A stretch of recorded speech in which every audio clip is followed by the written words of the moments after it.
So I'm an English tutor and I mainly specialize in conversational English. I love speaking to people and I feel like conversation is so much more than just words, right? It really is about energy and connection and shared attention and actually having something to say, right?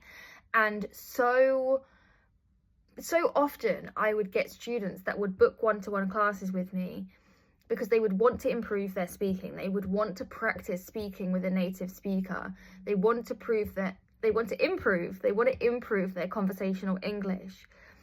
And so often people would think that they needed to improve their grammar and their pronunciation and their accent and their vocabulary. And these would all be the reasons why they don't feel confident speaking English, right?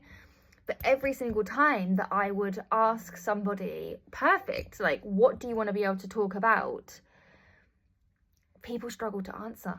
And I see it every single time, you know, I really do. It's quite fascinating in a way.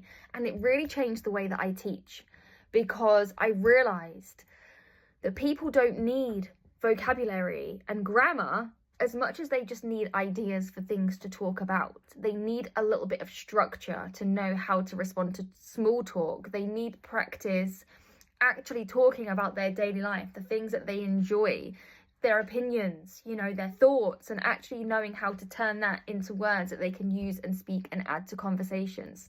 So this is really my focus. You know, I'm so passionate about actually focusing on topics and substance and practicing talking about something rather than just empty vocabulary, right? Because I really think, you know, if you've got no thoughts or you've got nothing that you want to say, no amount of English vocabulary is going to help you. And it's almost, to me, this really fascinating realization that not a lot of English teachers seem to like talk about this. Like, I see people teaching vocabulary and grammar and phrases and slang and all these types of things.